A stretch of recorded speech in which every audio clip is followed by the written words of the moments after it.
The velvet moment is in our eyes. Primitive urge, feel the primitive urge. The senses in the air. The fire moves us.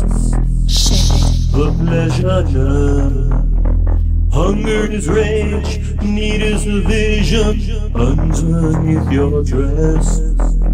Sex, lust, you. Sex, lust, you.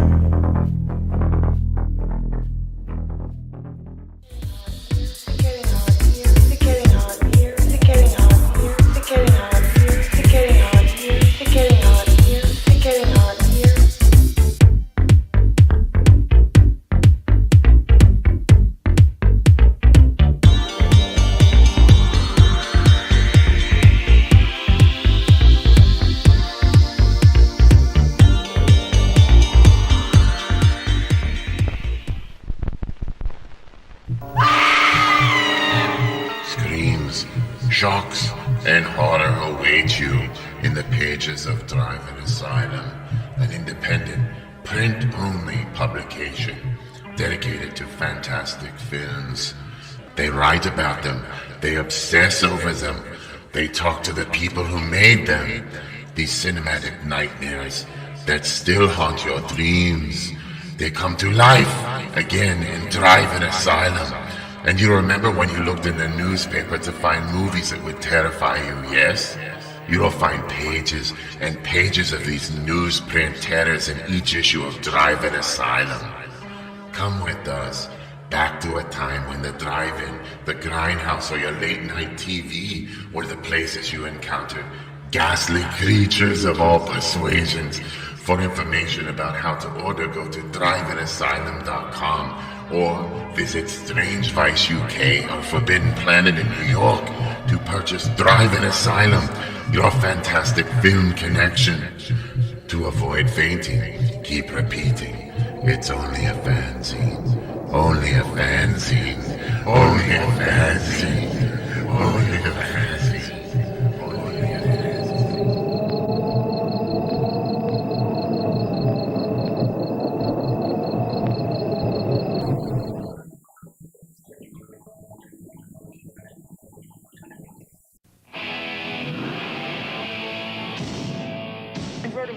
Raising spirits from the dead by incantations, right? I did that by playing a record backwards. These evil people have just got to be stopped. What have you done to your stereo? I wanted a new one. Trick or Treat, rated R. Starts Friday, October 24th at theaters everywhere. I've been seeing things. Hallucinations about Mary Lou Maloney. That girl who died at our school. Mary Lou Maloney is back for the prom. And she's going to make sure it's a night you'll never want to remember. Hello, Mary Lou. Prom night 2. Rated R. Starts Friday at a theater near you. Check newspapers for showtimes. You don't have to check your newspaper to know that we'll be watching those two fantastic films next weekend on the Drive-In Asylum double feature with our special guests. Neon Brainiacs. Super excited. Holy cow. Death at 33 RPM, Ragman, Trick or Treat, whatever you want to call it, and Prom Night 2. What an insane double feature of people getting pulled into TVs and into chalkboards and all sorts of stuff. 2 Nightmare on Elm Street ripoff movies in a row. Yeah, that's where I was going with that, but I'm glad you got there first. Yeah, 100%. So those are 2 of my favorite movies, and I'm super excited for those next week. I'm going to iron my Sammy Kerr shirt, get it ready to wear for the event. No false metal. No false metal. Play the record backwards. What'd you think of Vice Squad, Sam? I dug it. It's a slasher, though, right? You said it best. You're like, he's like Michael Myers. Like, you can't kill Wings Hauser. No matter what, you can hit him with the car. You can trap him against a car. You can claw one of his eyes out nearly. You can do a lot of stuff to him, but you can't stop him. It's very And slashery, I think.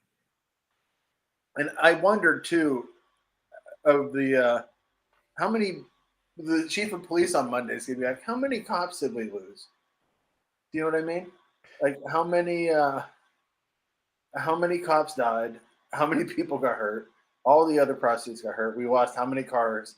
Do you know what I mean? Like all this craziness happened. A paper boy got killed. Uh, who are all these? So many lives lost over like one pimp.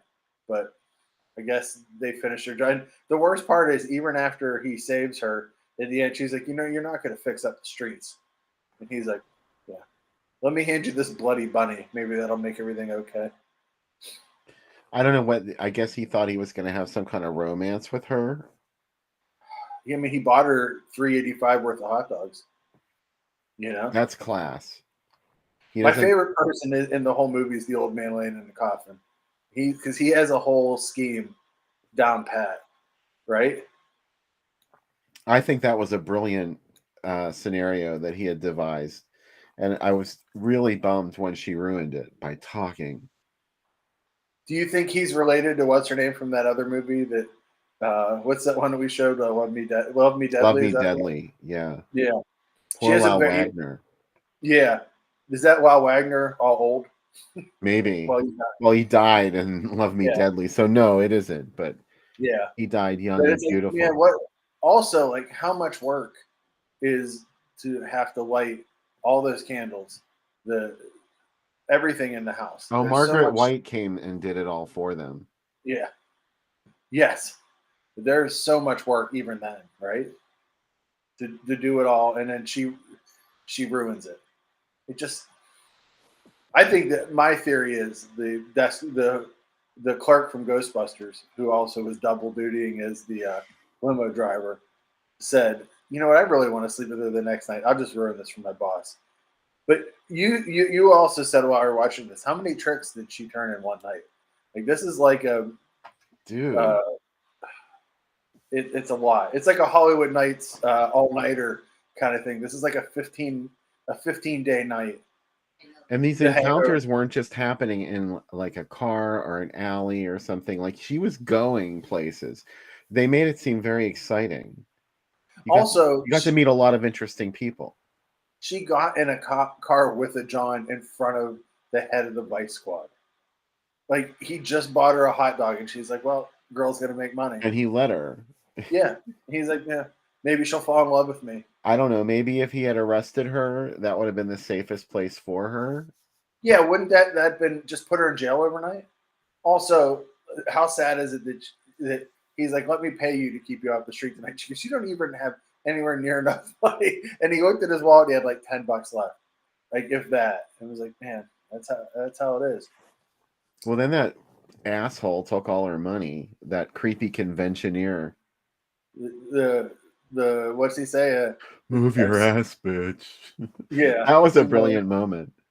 Yeah. What am I paying you for? That seems like every convention I've ever had to go to. Those kind of guys milling about the hotel. Like I had to go to a plastics convention every couple of years whenever one of my clients. And I was like, oh boy, hookers are super happy in Orlando this weekend with a plastic convention. Also, how rich is Wings Hauser's character, right? Because he has a whole crash pad just for assaulting people, filled with sex toys and a bed with restraints. And also amazing, he sees the cops coming and he just jumps out a window. Doesn't even know what's coming on the other side. It's amazing. What else are you gonna do?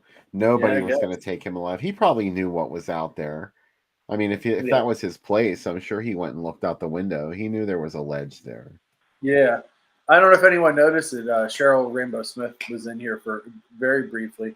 And then Bill reminded me that the actress who played Princess, Susan Headley is her name? Susan Hubley. Hubley, yes, thank you. She was married to Kurt Russell. You may recognize her either as Priscilla Presley in the Elvis movie that John Carpenter did, or the chock full of nuts girl who has a brief romantic moment with Snake Plissken and escaped from New York before being drugged into the floorboards. So Actually, if you saw this and Escape from New York, the Avco Embassy double feature that night, you got to see her twice. Once in a cameo and once in a lead. You would think you would get to know Susan Hubley's name after watching Yeah. that double feature. Fred You Berry might- from What's Happening was in this too. Yeah. He got his balls cut off. He His did. gonads. They refer to them as gonads. Which, you know, I don't understand that part because Wings Hauser is supposed to be grabbing Fred Berry's balls, and then he just kind of like lowers that knife and cuts him. And we're to believe he was cutting his balls off, but believe Yeah. you have to reach under a little further to get to the ball. Yeah. Yeah, it's Berry, I know. Becca said before she fell asleep that Wings Hauser is gross, but his son Cole is very hot. So if you're out there looking for children, I saw that Mike brought up Susan Hubley and Kurt Russell's kid named Boston as well. But yeah, obviously Kurt Russell had a type of short-haired blondes that were very skinny, so he did it. Yeah, Fred Berry's rerun. That's Fred Rerun Berry from What's Happening. Kurt Russell and Susan Hubley were going through a divorce when she made this movie. Yeah. And Mike, I got the same double feature of Fear City after this. Man, if you live in Los Angeles, I don't think we have any viewers tonight from Los Angeles, but if you do, stay inside. This is this movie taught me. Like, don't go out on the streets. If Angel made me want to go on the streets, this movie made me feel the exact opposite way. I don't want to be on the streets. Like, This was the real streets. This is the real streets. In Vice Blood. How many cars do Wings Hauser drive in this movie? He's like Grand Theft Auto in this movie. Every couple seconds, he has a new car driving around a little. We had that little van. Also, the cars of 1982 are gigantic. Like, there's one point where the cops have to do like a 180 turn, and they have to drive like 4 blocks to turn around. You know? Yeah, they do it so well. You never actually see the complete turnaround in this film. Yeah. You know, not that I'm knocking it. And I'm sure if you were an LA resident, this is great, like time capsule stuff for you too, with a lot of the businesses that you see them go by and stuff, which is pretty cool. I really like the look of this movie. John Alcott did a brilliant job as always, and you know he put as much care into this movie as he did into all of the other ones that he worked on. Yeah, it feels like the camera's really big, especially the streets look wide, especially that shot where the Asian girl's crawling across the street, crawling across the road. Poor Coco. Yeah, that shot looks huge. It's really well put together, and I really like the music too. Kind of like synth-driven kind of score, and also we talked about Wings Hauser singing. Bill said, "Who's he sound like you?" And I said, "David Johansen a lot." He sounds like he's going to break into hot any second now. You also said a couple other people that were dead on, like Lux Interior from the Cramps. Yeah, I would like a whole album of this. Just Wings Hauser screaming. Yeah, if you the podcast I did the other night had like has a section after like flavor of the month. Like, if you like this movie, you should watch. If you like this movie, I would recommend Tough Guys Don't Dance. Another movie that has a Wings Hauser absolutely deranged performance, but every single person in that movie is crazy. Like, it's one of those movies where you're like, how wide did this get made? Like, this movie has logic. That movie has no logic. It throws it out. And it's almost scummier than this movie, which is saying a lot. I don't think Wings Hauser blinked once in this entire film. No. And I don't think he ever closed his eyes. They were like perfectly round. And, you know, there was white completely the whole way around. It was amazing. An intense performance. You know, if you want to die, drink every time someone says bitch in this movie, and you will die. It definitely was the word of the hour. Yeah. It's funny because I've been listening to a lot of the Tarantino podcasts, the Video Archives podcast, and like, well, there's a lot of misogynistic movies on this. And then I realized the movie that I picked for the Jalo show is super. But as my co said, it's a Jalo. It's going to be misogynistic. and this movie too. So really, maybe just all movies are. Maybe this is my Me Too moment. I wonder what Mark Hoyk's Cheryl Smith story is. Yeah. I can't let that comment go by without mentioning. No. But yeah, Ramrod is quite the singular character. I would like to make a sequel to this where he's turned into a cyborg. I think that would be just go nuts. Like Class of 1997 suddenly like reinvented that movie where the kids weren't just the teachers were all robots in the sequel. I kind of want that for this. But yeah, I can't even imagine the Roger said, can you imagine his outtakes from this? Oh yeah. I can't even imagine. I bet they couldn't stop him. I bet there were scenes that just went on and on because they couldn't stop him. He's this intense in every movie I've seen him in. Like he's just wild, and I love that kind of intensity. He's a, I thought his face was gonna break open. It did when she scratched the shit out of him at the end. Yeah, I'd like to think that also like the other thing I noticed that he does that no bag I've ever seen do in a movie is he beats the fuck out of everyone and like in very realistic ways. Like him just like throwing people's heads into walls. It feels really unexpected and really violent. Like it doesn't look like movie violence fakeness. It looks like really physically painful things that he's doing. Did you notice he really gets into that wire hanger thing too? And he does it. I was thinking this. I'm like, this is his torture pad. Like, why wasn't there just one of those folded hangers there waiting for him? Yeah. But he likes doing it. He like scares them by unwrapping. He should sign those at convention. If you ever met him a wire at a convention, hanger. I would bring a folded up wire hanger and like have him sign it. Okay. Did I ever tell you my Keith Richards wire hanger story? No, you have not. Ryan Clark used to work for a hotel where the Rolling Stones were staying, and he took souvenirs from each one of their rooms, and he got me a wire hanger from Keith Richards' room. And I don't actually use wire hangers, Joan. Yeah. But it was like the kind that comes with a piece of paper wrapped over it, so you know that you're getting something clean. And he obviously never used it, but it was my souvenir from Keith Richards' hotel room. And I had it hanging in my closet, and one time my muffler fell off and I needed something to hold up my muffler, and like that I only found one wire hanger in the house, and after I installed it I was like, oh shit, that was Keith Richards' wire hanger.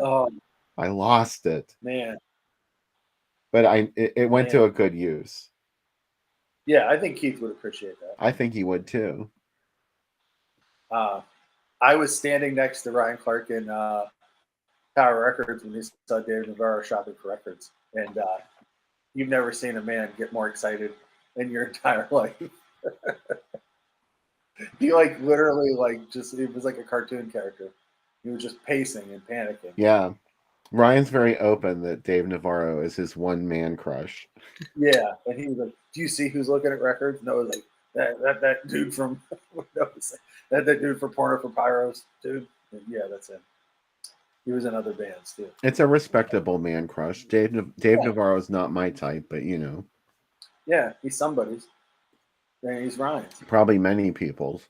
Yeah. But yeah, I think when we talked before about this movie that Angel presents a view of the streets, it makes it seem like people are going to take care of you and then it all works out. Play Squad is not. Play Squad is pretty rough. I have no doubt, David. Yeah, can you imagine when that young cut? Like, I'm sure he just didn't suddenly just ease out of it. He was like, okay, great, that was good. Like the feeling he stayed in character for a little bit. Just, I'd like to think that at least. Poor Nina Blackwood, right off the bat. Oh my God. And you know what? I got to agree with Mike. I did laugh when that cop got headbutted. Well, I mean, it was just funny because it's like this. It seems so shocking, and that's kind of what I dig about it. People used as weapons. Yeah, I like that. So I'm looking up Wings Hauser's movies. We can see what some of his homework he's in. as starring Joan Collins. Same year he did this. He was in Deadly Force Mutant, which we talked about before. Mm-hmm. He also, the footage from this movie shows up in Terror in the Isles, obviously. He's in JoJo Dancer, Your Life is Calling, 315, uncredited in that. He's in The Wind, which is in Meg Foster, Nico Master. I'm not going to try to say his last name because everybody start laughing at me. Nightmare at Noon, which is pretty much Mutant, the same movie. The Carpenter, which he plays the bad guy, and then he's in Bedroom Eyes 2. How can we forget? Street Asylum, Pale Blood, Beastmaster 2. He's Arklon. He's really great. I really love him in that movie. Watchers 3, Tales from the Hood. He's in some good stuff. He's still working now. You know, everybody was saying that he's on Roseanne now. He's also in, that's a different Avenging Angel cowboy movie. But he did a lot of, I think he's done a lot of great stuff. He's in Skinheads too, a movie that I believe he directed. So, yeah. There was a TV show that he was on, and I'm trying to remember what it was. I'm frantically scanning his IMDb profile. IMDb is so bulky now. I don't like it. And then you have to click to see stuff because they keep stuff hidden. Yeah.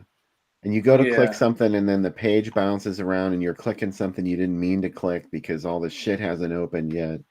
It's really irritating. Yeah. I don't know what TV show I'm thinking of Wings Hauser from. It was in the 80s. It wasn't Wings, because that would be too on the nose. Maybe it was. But if we go off who has Wings Hauser dated, he dated Linda Blair from 1990 to 1994. Linda Blair does she have a type between Rick James and Wings Hauser? And Rick Springfield? Yeah, Rick Springfield. He also was, he's separated from Darcy DeMonts as well. So that's... the problem was Rick Springfield, not Linda Blair. Now she's just got her dogs. You know, that's all you need, really, right? I didn't see him on General Hospital. I clicked away from it because I couldn't look at it anymore. The fucking IMDb page. But I don't know what TV show I'm thinking. Maybe I just imagined it. He should be on more shows. How about that? Let's just say that. He could have been Steve Christie on This Place. You know, my Friday the 13th non-horror, non-slasher situation comedy. Oh, I thought you meant His Place, the religious sitcom that's on Channel 40 that's filmed in McKeesport. His Place? Yeah, did you ever watch it? Oh, did I ever watch it? You know that you know that one of the guys on His Place was maybe this is a little bit too much for the live show. We were already down this road. Well, you know, when I was young and it was learned that I was gay, I went to this Pray the Gay Away church and to turn me straight, and it didn't work, number one. And it pretty much made me an atheist. But anyway, the youth pastor who ran this group was like an ex-gay, and he was on His Place. He was and when I graduated from high school, I moved in with him. I moved into his house. Wow. I lived there for like 3 or 4 months, and then it got a little weird there. So I got my dorm room at Point Park. Jake the Snake Roberts was on His Place once, and he was talking about how he found God. I'm like, I watched you do crack like 3 nights ago in a car. We were following you, and you just pulled over to do crack. So maybe God's in a crack pipe. Anyway, Kelly Piper, who was Blue Chip in this, is in Maniac. She's one of the nurses in Maniac. She's also in the movie Reckless, where she plays Carol. She's in Rawhead Rex. Oh wow! And, yeah, she's also in one of my favorite TV movies, Cocaine One Man Seduction, where Dennis Weaver gets hooked on coke and goes crazy. He keeps a lot of it in his mustache. As you do. Yeah, that really thick mustache. So he's able to really. As you do. Yeah. Let's see what else. Linda Lay, who was Coco. She was in Cannonball Run too. How about that? And she was also in Doctor Detroit. So she did some stuff. And Inchon, a movie that lost thousands of dollars. And Death Moon, which we showed as well. She was Julie Chin in Death Moon. She was the lounge singer in Death Moon. Holy shit. Yeah. Wow. Boom. Boom. Who says these movies aren't connected? Not me. So, yeah. So there's some of the folks that show up in it. Bless you, Andy. Anyways, that's some Vice Squad action. We made it. The world is difficult. The world is hard, and Vice Squad is an unflinching presentation of the truth. That's my take. It really makes me worry about ever going to LA again. The neon nights of the Sunset Strip. It's rough. The neon slime. Mm-hmm. Yeah. I think I'm going to probably end up doing a Wings House review now that I think about it for the site. I mean, why haven't I already? Right? It's an idea whose time has come. I got a big idea, Bill. I'm going to share with everybody. Though. What's that? July on my site is all movies that played on the CBS late night movie. So if there's a CBS late night movie that you loved and you want to talk about it, send it to me and I'll put it on the site. But it's all going to be movies that play, movies or shows.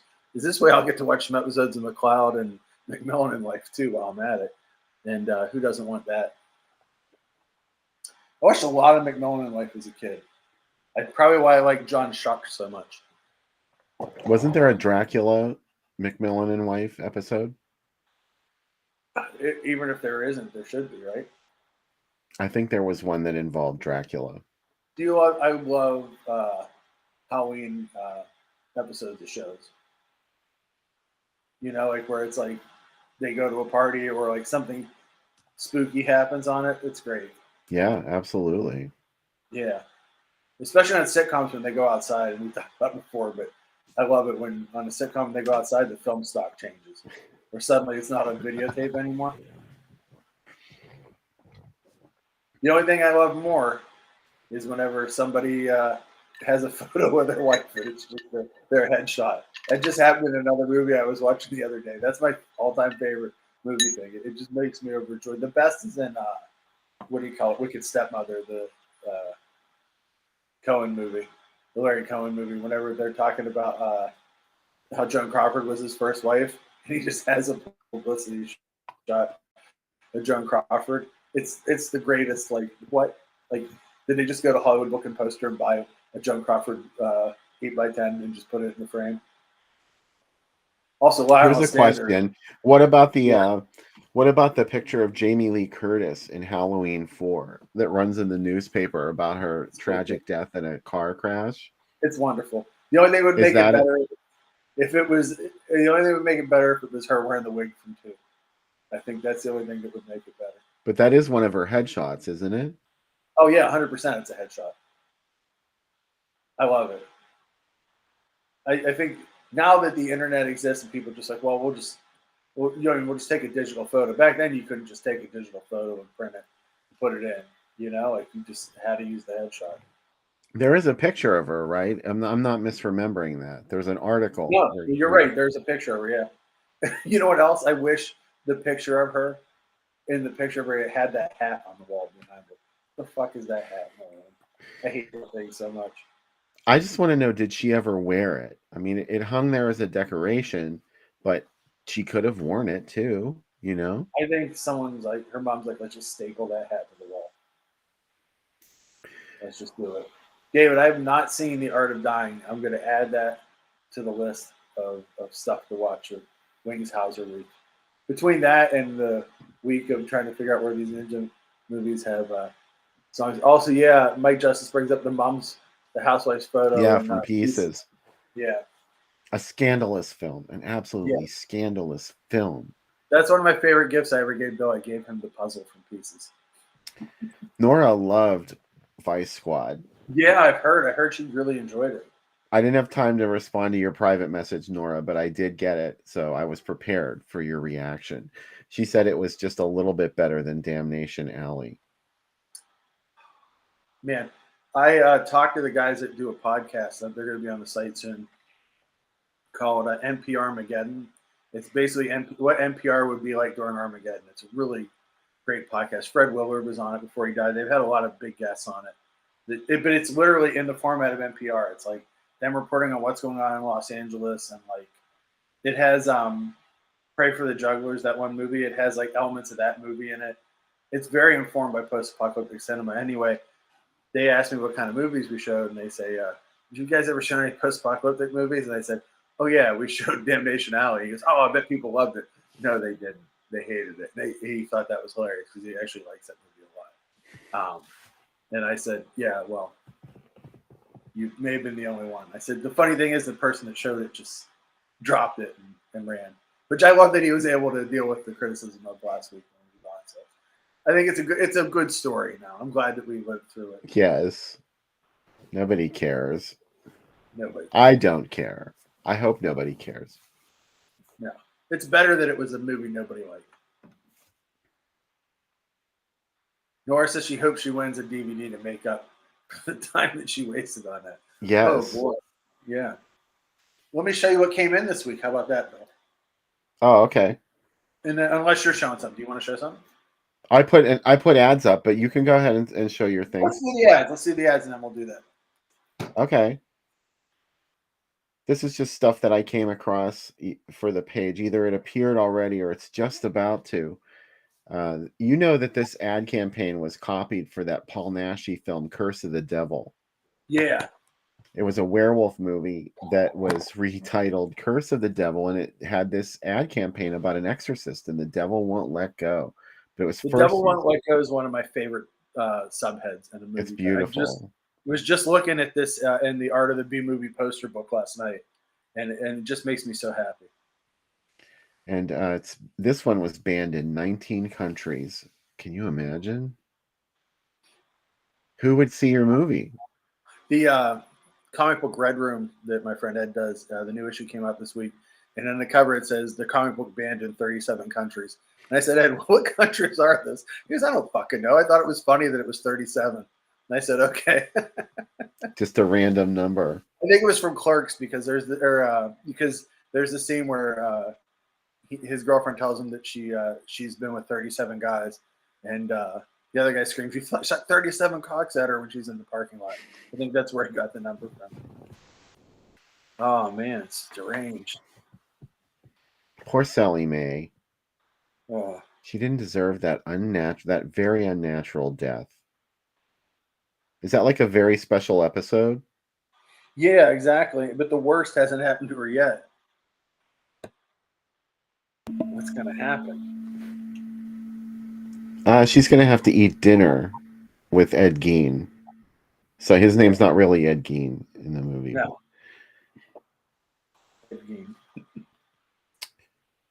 This is a fave, and I'm gonna make this full screen just because it's beautiful.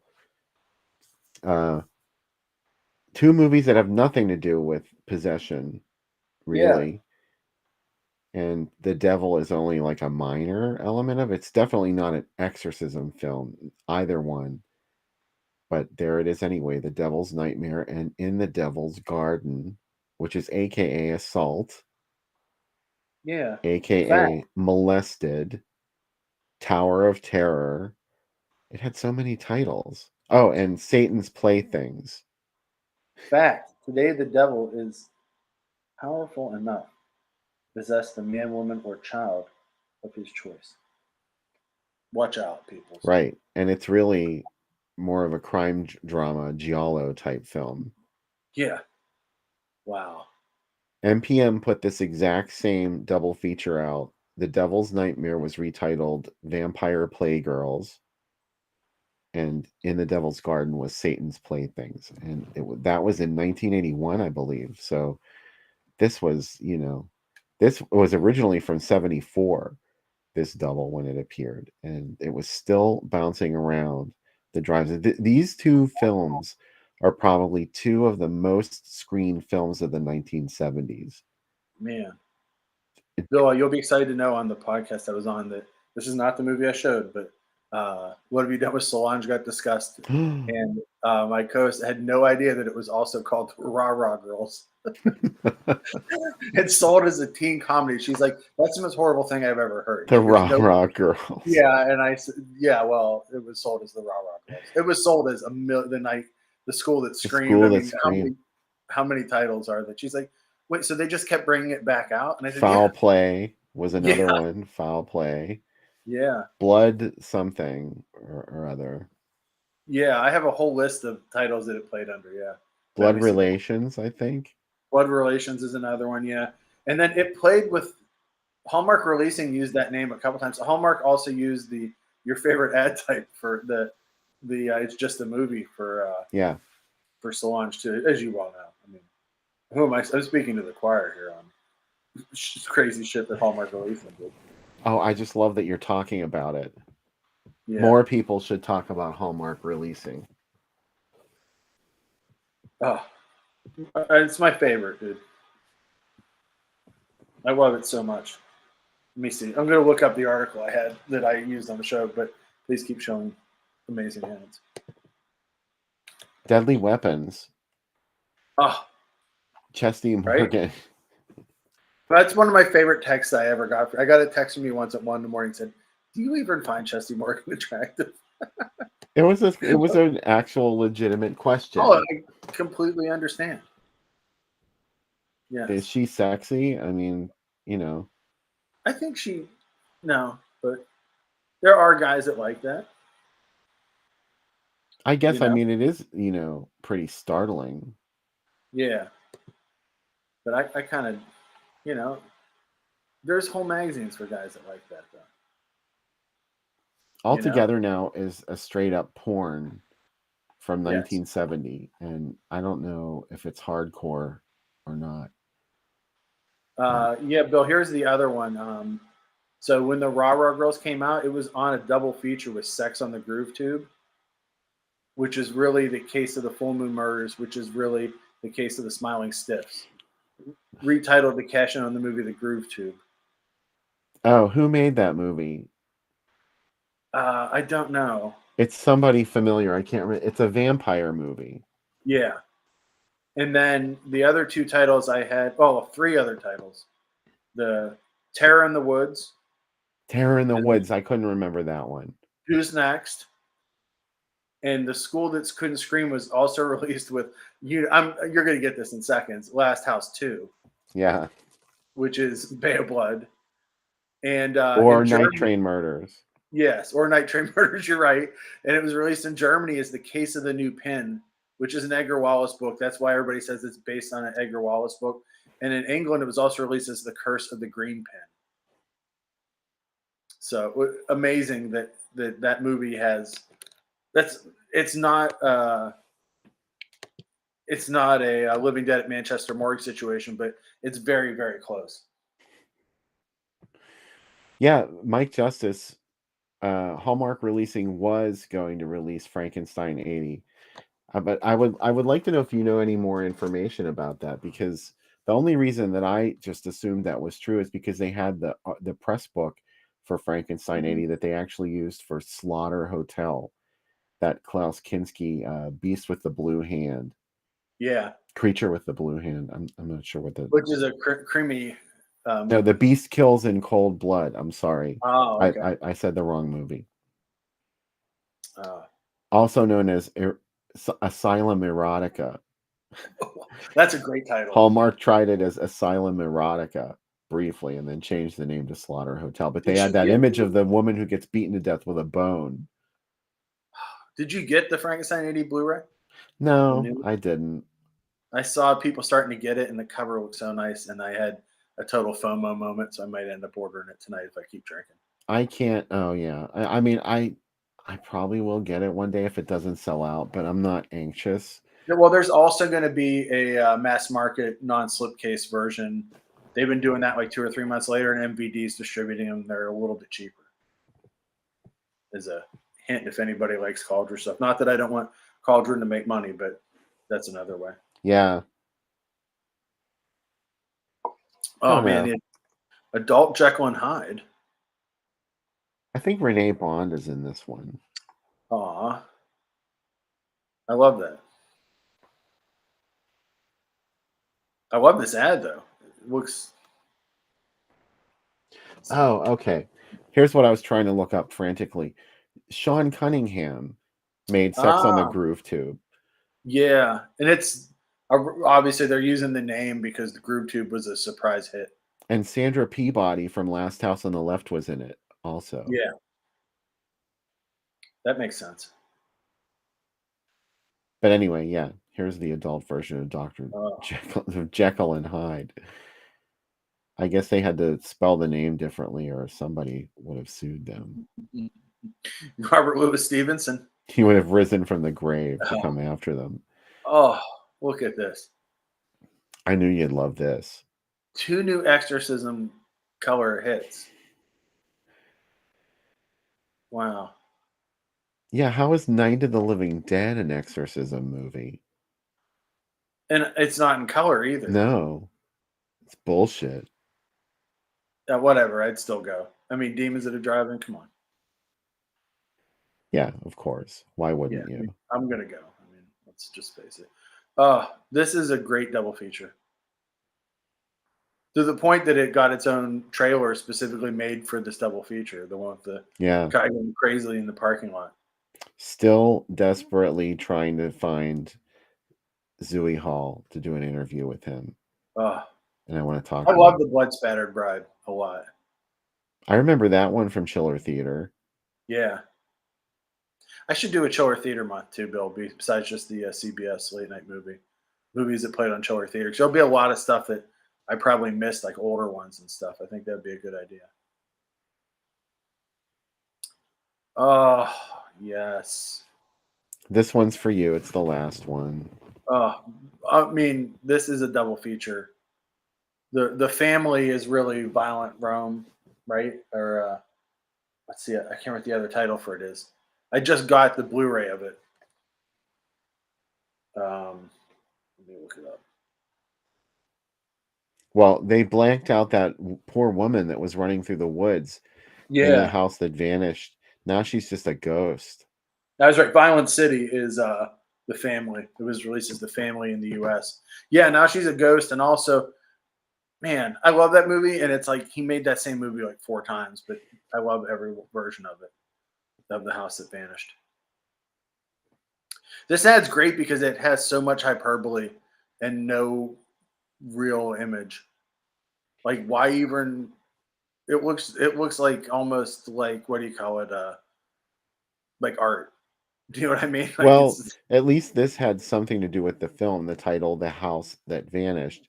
All of the rest of that stuff. The tagline's unique. Are you planning an affair? But that it's only a movie and warning, not recommended for persons over 30. They've been using that since Don't Look in the Basement. Are they trying to sell this movie like Logan's Run style, not recommended for people over 30? Once you reach the age of 30 and you try and go watch a movie like this, people come out and beat you with wire hangers. Yeah, you get sent to the carnival or whatever they called it in Logan's Run. Man, I love this whole night. Yeah, it's beautiful. Yeah. I recommend Violent City. It's a really good movie. It's like a no real heroes kind of movie, and Bronson's really, really great in it. I love that movie. But yeah, none of us, I guess nobody here in the chat can watch The House That Vanished, so maybe ask your kids to watch it and tell you about it. Tell me about or your grandkids. Your grandkids, yeah. They can watch that and Billy Jack and tell you all about it. And like, because those are the movies for the kids, for the now generation.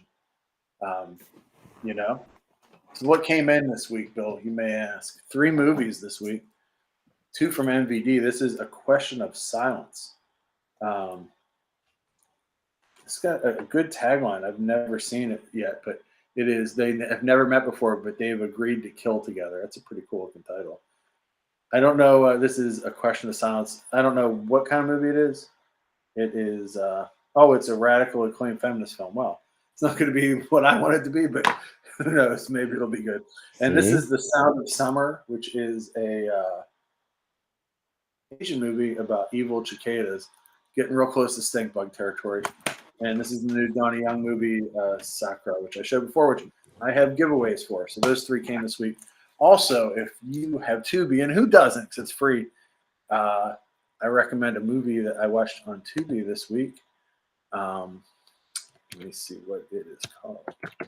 I've already lost my brain this week, you know? You came to the right place. Oh, my God. Right into the right spot, as we say. There's always a lot of Tubi originals. There's a new one called Pasta Apocalypse. But the movie I recommend is Parasite Lady, which is a 45-minute movie that, swear to God, looks like a Jean Reno, Jess Franco joint made with modern cameras. It's great. I really liked it. It's 45 minutes of a vampire woman wandering the hotels of Niagara and tourist traps of Niagara Falls in super neon looking film. Who's John Reno? I said the wrong name. Who's the guy that made the Jean Rollin? Jean Rollin, yeah. John Reno is the other actor who's in The Professional. Thanks. I'm exhausted. Yeah, I Tracy. thought it was somebody that I didn't realize. No. And Tracy, I saw you mention Thrilling Bloody Sword last week. That movie's awesome. It's getting released on Blu-ray by a major company this year. There was another company that put it out, Gold Ninja, who puts out super limited editions of stuff, and it's like $600 on eBay. But that movie's great. It is like Snow White with puppets and wild effects. I really, really love that movie. So I'm excited that more people are going to get to see it. And next week on a site, just doing another week of video archives movies. So a lot of cool movies next week, but a lot of Rod Steiger. Wow. Tomorrow's got like Firefox on it. No, Rod Steiger's not in that. The Loved One, he is in that. Got Eyes of Laura Mars, The Fool Killer, have you seen The Fool Killer, Bill? Have you ever seen that movie? The title isn't familiar, no. It's from '68. It's by a Mexican director. The same guy did El Escapular, which is one of my favorite Mexican movies. And Anthony Perkins is in it. And man, it's something else. It's about this kid. It's kind of like Night of the Hunter. This kid leaves his home because his parents are religious nuts and won't stop beating him. So he leaves and he starts like walking post-Civil War through Tennessee when it's all destroyed.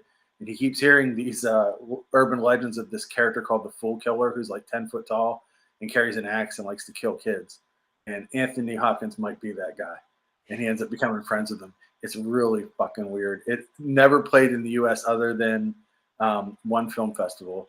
It was shot all in Tennessee, or Knoxville, Tennessee. It's really, actually, Joe Dante is the only person that played it in the U.S. He got the print and he played the world premiere in Philadelphia. And they said when he got the print, he said it was all taped onto the thing. And he said to the film house they got from him, he said, "Has anyone ever played this before?" And they said, "Nope, you're the first one." He goes, "This movie's 10 years old." And they said, "Yep." So it's really wild. It got re-released as Savage Journey and still didn't do well. But it's like a black and white. The filming's crazy in it. And it looks like a Gothic movie shot in the dusty post-Civil War South with like weird like episodic meeting of characters. I think you'll like it. It's very much up your alley. So, and it's on the Internet Archive if anybody's hunting for it. Also, one of the Planet of the Apes TV movies this week, The Young Nurses. See, I'm not getting all fancy on you. The Hospital, a whole bunch of stuff this week. And then week after that, all ninjas, all week. Let's do it. What about your giveaways? How about them? Is anybody still awake and want to win one of 3 or all 3 Blu-rays?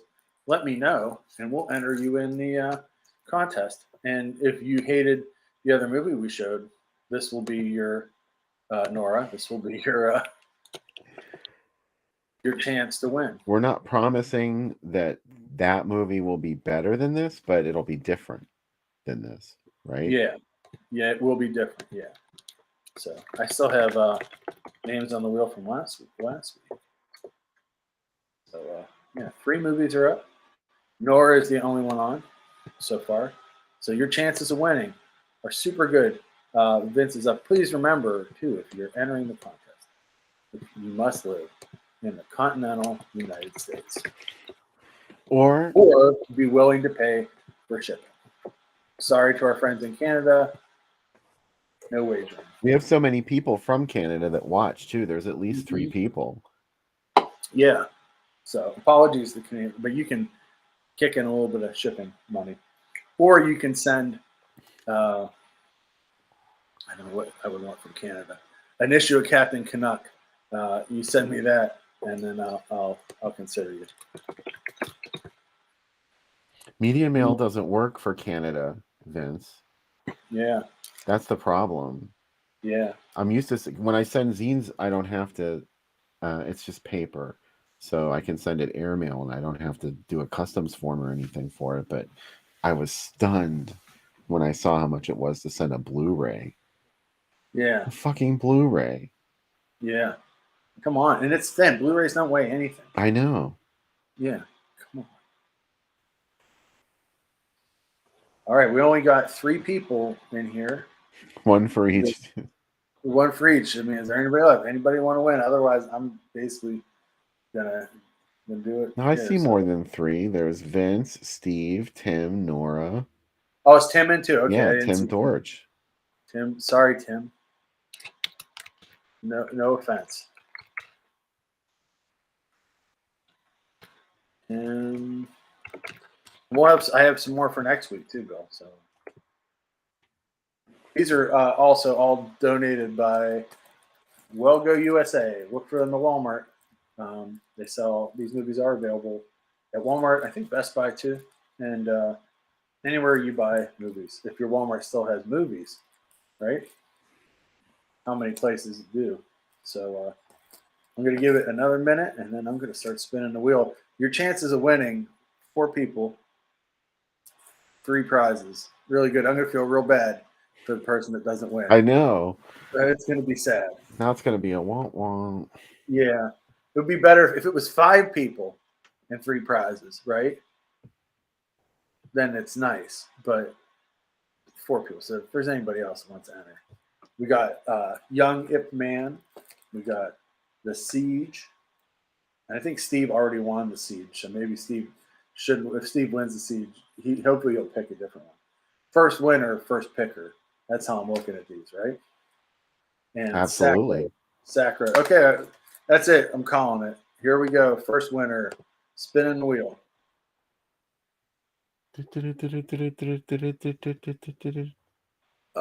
Oh, it was right on the line. Good thing I saw his name. Tim. Tim is the winner.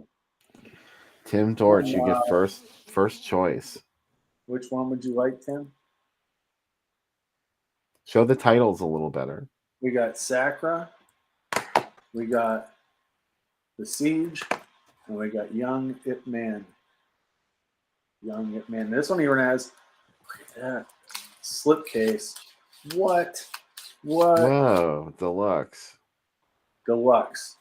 Pretty excited. I've seen all the Ip Man movies, so I'm excited. These will be on the site for review this week, hopefully too, if I don't stop watching ninja movies. I'm probably gonna watch 3 tonight after this. Yeah, let me know which one you'd like to win, Tim. And also, Tim, please send me a message with your address. Yeah, I think I have Tim's address. Okay, but that way I'll get these out. It's not like I drove by his house or anything. That's what I'm going to do, like Paperboy style. I'm just going to go by and just throw it out the window. And he wants Ip Man. Okay, great. Very good, Tim. That one's held for you. All right, we're down to 2. Here we go. Yeah, here we go. One of these people could win. All right, Vince, you are the winner. Right on. Vince, which one would you like? Would you like, you're probably going to want this Donnie Yen one, right? I think that's one you said you wanted, Vince. Let me know. It is yours. Dracula's Kung Fu Theater. Wow. He's going to take this Donnie Yen one. Okay. Vince, send me your info on Facebook, and I'll get this mailed out to you this week. Finally, the last one we're playing for is The Siege. Oh, and here we go. Your second copy of The Siege, isn't it? Yeah, you know what? Steve already won The Siege. So should we just give this to Steve? Would you do it for? I'll run downstairs and get another DVD if you'd rather. So let me know. Or do we just give this to Nora because she endured that last movie? That might be the charitable thing to do. She did feel like 90 minutes of her life were flushed down the toilet or something like that. Yeah, I know. That's going to happen again, probably, Nora. But thank you for Steve always. is being. All right, Nora, send me your info. The Siege is yours. And hopefully it's better than you like this better than that. Hey, it's a new Blu-ray. So I don't know if she will. I don't know if she will either, but you know what? You never know until you try. I think America told you that. I think I went through the desert on a horse with no name. Don't give up until you drink from the silver cup. Oh, yes. You never know until you try. You never, ever know. So, yeah, those will go up either Monday or Tuesday. And, Steve, your other one is going out. It's all written up. But yeah, send me your guys' info, and I will get those to you. Next week, I'll have some more movies come back for a third segment. Hopefully more people come back for the third segment next week. But we got a healthy crew. This is the hardcores are here this week, so that's good. Hey, I wanted to share one more thing before we sign off for the night. Yeah. This is from Facebook. I don't know who the original photo credit is, so but this came from Tom Savini's social media. I saw this. It's a mural in Pittsburgh. Isn't that amazing?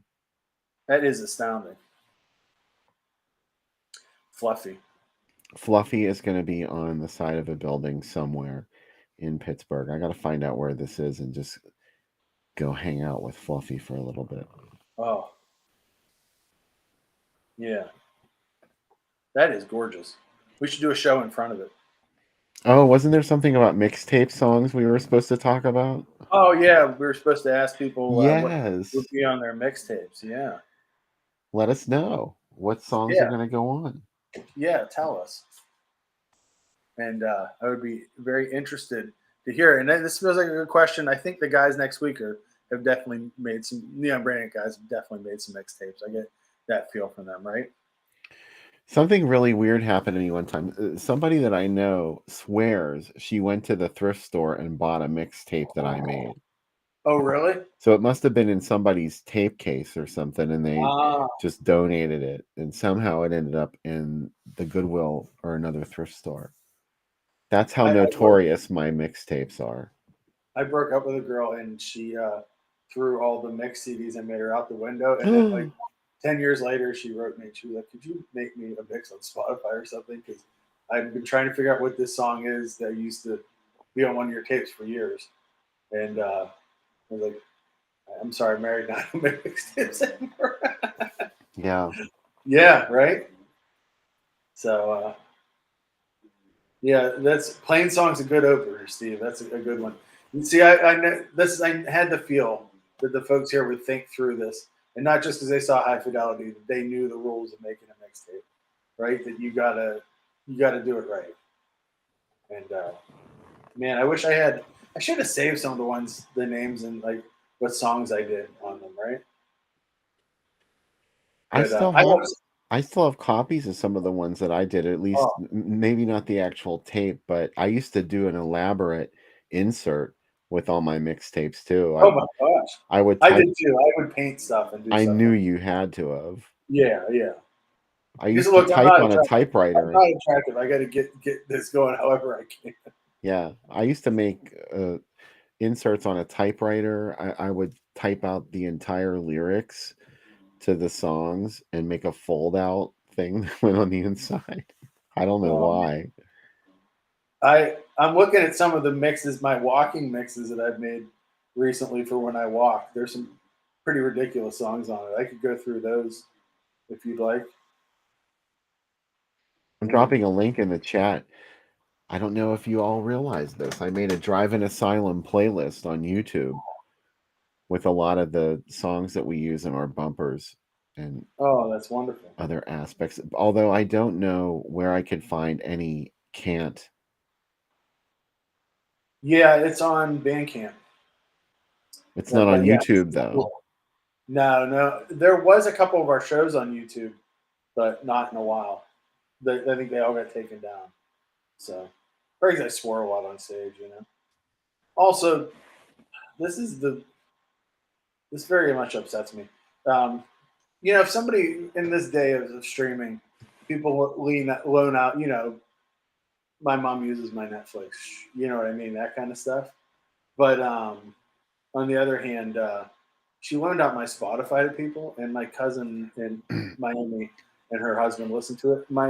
It totally screws up and I've tried to explain this to her. Like my mix is like when it gives me my like daily mix, like I don't want to listen to reggaeton. Like it's fine, people might like that kind of music, but I don't want to listen to it. You know what I mean? Like I'm not interested.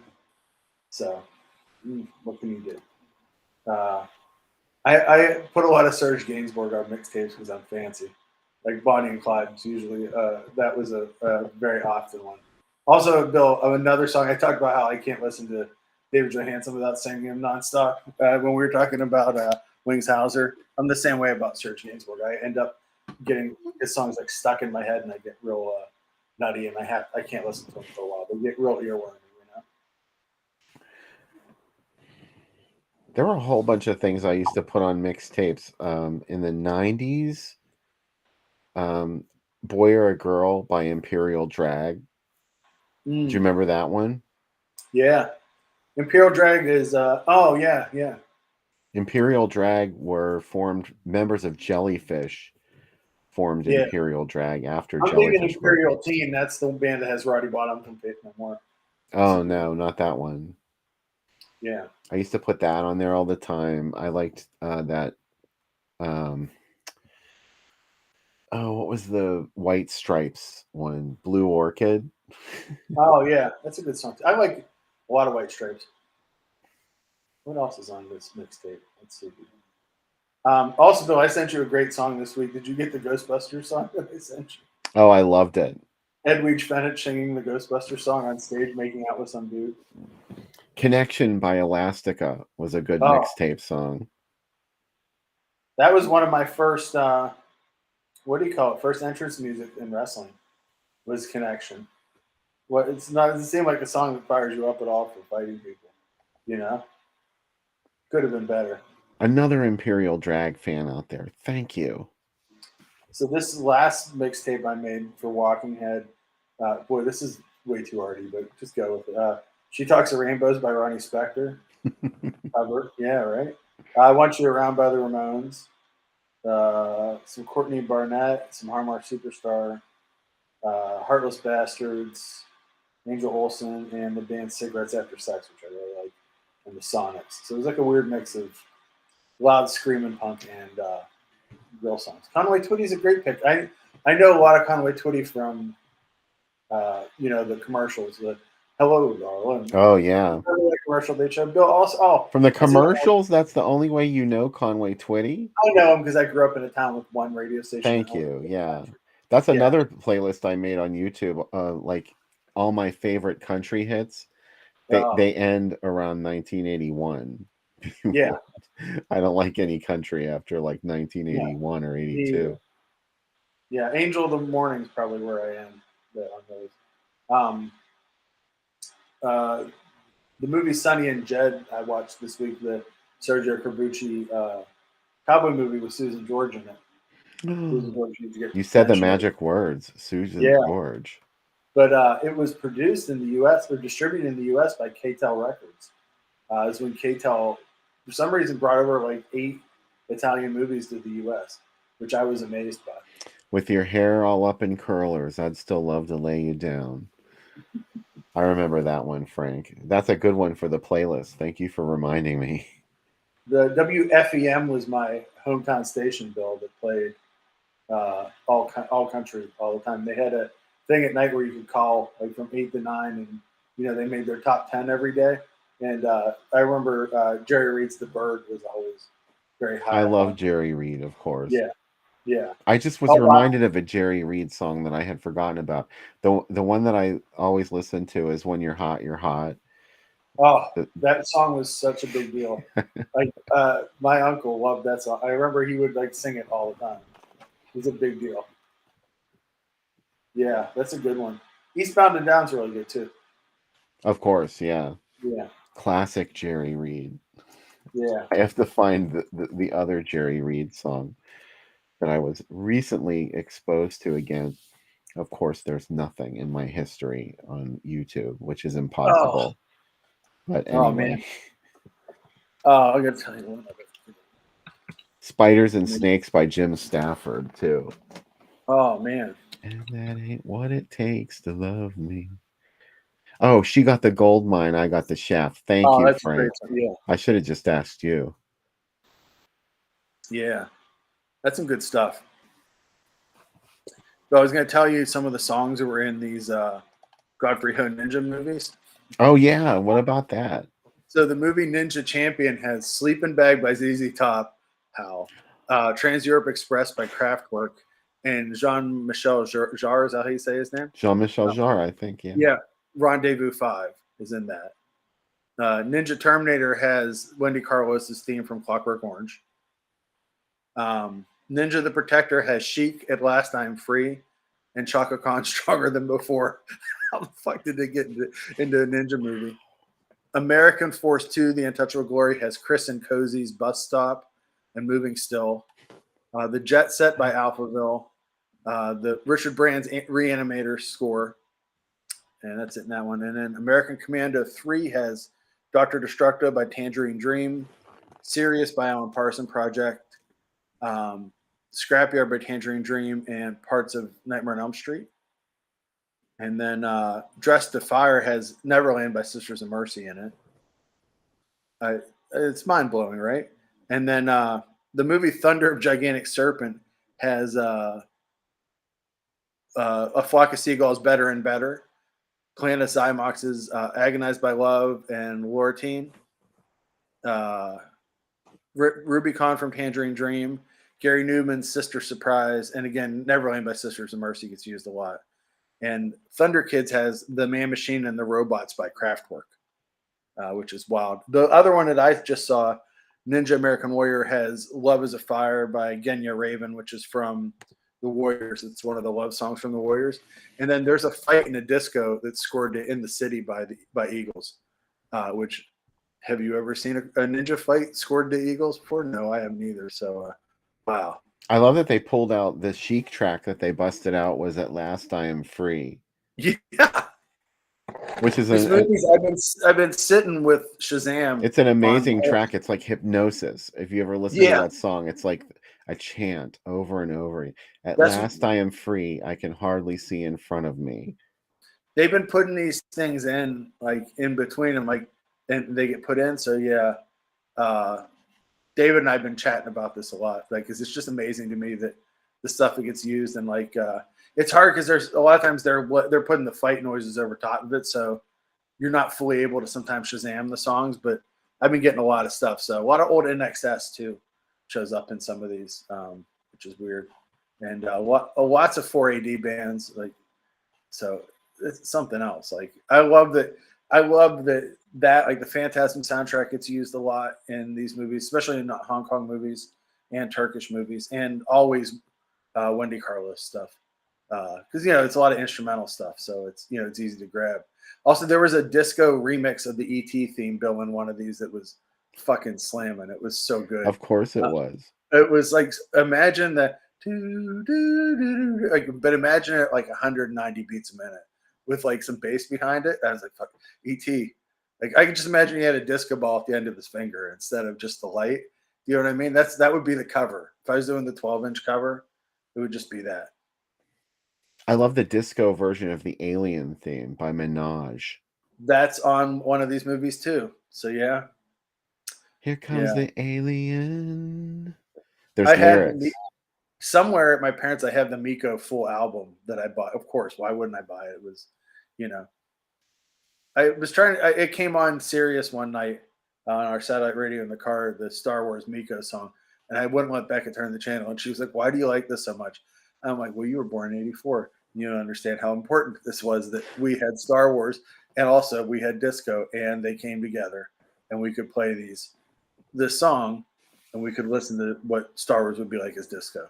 I don't know why you can't see that this is amazing. Don't you like Daft Punk? Isn't this the same thing? Anyways, hey guys, thanks everybody for coming out tonight and indulging us and listening to us rant about stuff, and had a lot of fun with these movies tonight. I'm so glad to get to see one I haven't seen. So it's super fun. I'm kind of disappointed. I don't think it blew your mind, and I really wanted it to. It did. Don't be disappointed. It totally did. Well, I think you're just saying that to make me feel. No, I'm not just saying though, because I would say it was okay. I said I love. You could be honest. I mean, that's I am being honest. I love response.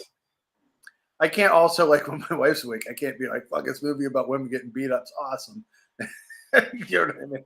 Yeah, I know. It's, it's a very sleazy film, but yeah, I guess that's what we do here, right? Yeah, it's funny because, like I said, like when I listen to Tarantino's podcast, I'm like, man, he picks a lot of rapey movies, and I'm like, oh yeah, wait, I do too. So it's just mine are different. Careful, you people in glass houses, etc., etc. We're gonna watch some more fantastic films next week. Join us on the Drive-In Asylum double feature. Goodbye.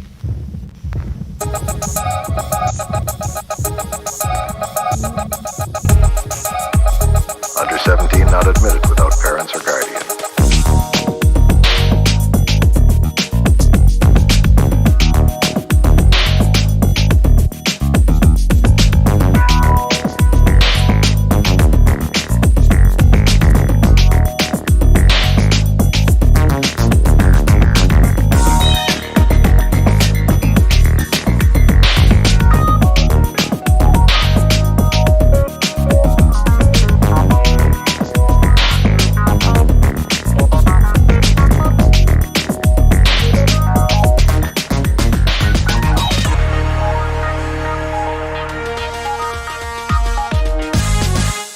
Under 17 not admitted without parents or guardian.